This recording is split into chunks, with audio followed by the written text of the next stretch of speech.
தென்றலே மெல்ல பேசு சீரியல்ல இனிய எபிசோட்ல என்ன நடந்திருக்கு அப்படிங்கிறத பார்க்கலாம். இப்ப இந்த கலா எழுதி குடுத்த லெட்டர இந்த இளமதி தான் எழுதுனுச்சு அப்படின்னு நெனச்சுக்கிட்டு, பரமனும் அந்த லெட்டர படிச்ச உடனே கோவப்படுறாப்ல. அது மட்டும் இல்ல, கூட இருக்கிற கைப்புள்ள பரமனோட ஃப்ரெண்ட்ஸ் எல்லாமே வந்து, "என்ன இந்த பொண்ணு உன் கூட இவ்ளோ நல்லா பழகிட்டு, உன்னைய பத்தி இவ்ளோ கேவலமா லெட்டர் எழுதியிருக்கு." அப்படிங்கிற மாதிரி வந்து பார்த்தீங்கன்னா, ஏத்தி விடுறாங்க இல்லையா? இதனால பரமனுக்கு பயங்கரமா கோவம் வந்துருச்சு. நான் இப்பவே சரக்கு அடிச்சே ஆகணும் அப்படின்னு சொல்றாப்புல. கைப்புல இருந்துகிட்டு இந்த நிலைமையில வேணாம் அப்படின்னு சொல்லி பார்க்குறாப்புல. ஆனா பரமன் கேட்கறதா இல்ல.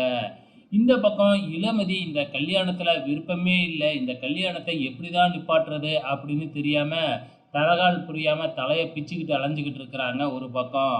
இந்த பக்கம் நம்ம பரமன் சரக்கடிக்க போறத வந்து பார்த்தீங்கன்னா, இந்த கலாவோட அசிஸ்டண்ட் பார்த்துட்டு ஃபோன் பண்ணி சொல்லிடுறாங்க. அப்ப நம்ம நெனச்ச மாதிரி தான் நடந்திருக்கு அப்படிங்கிற மாதிரி வந்து ரொம்ப சந்தோஷப்பட்டுக்கிட்டு இருக்கிறாங்க.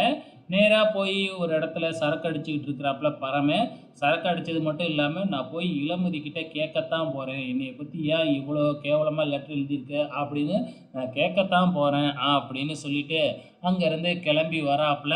இந்த பக்கம் இளமதி ஏற்கனவே டென்ஷன்ல இருக்கிறாங்க. அங்க வர்ற பரமன் வந்து இளமதி கிட்ட, "ஏன் என்னைய பார்த்து அவ்வளோ கேவலமா சொன்ன?" அப்படின்னு சொல்றாப்புல.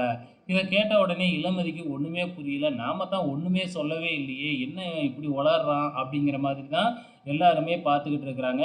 பரமன் என்ன அப்படின்னு முழுசா சொல்லாம, "நீ எப்படி என்னைய பார்த்து அப்படி சொல்லலாம்?" அப்படிங்கிற மாதிரி மட்டும் திரும்ப திரும்ப போதையில கேட்டுக்கிட்டே இருக்கிறாப்புல.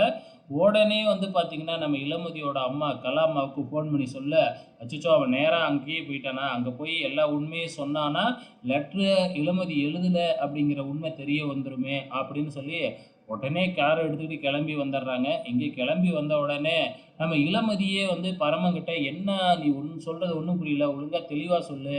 அப்படின்னு சொல்லிக்கிட்டு இருக்கிறாங்க. ஆனா கலாம்மா, "இப்படியே விட்டா உண்மை வெளியில வந்துரும்." அப்படின்னு சொல்லி பரமன இழுத்துக்கிட்டு அவங்க வீட்டுக்கே போயிடுறாங்க. ஸோ அங்க போய் என்ன சொல்றாங்க அப்படின்னு பார்த்தீங்கன்னா, "இளமதிக்கு இன்னும் 2 நாள்ல கல்யாணம். நான் வேறயே இந்த கல்யாணத்துல இருக்கேன். நீ பாட்டுக்கும் பிரச்சனை பண்ணணும்னா, அதுக்கப்புறம் என் பேரு தானே கெட்டு போகும்." அப்படிங்கிற மாதிரி பரமன அடக்கிக்கிட்டு இருக்கிறாங்க. ஸோ வெயிட் பண்ணி பார்க்கலாம் அப்கமிங்ல என்ன நடக்க போகுதுன்னு.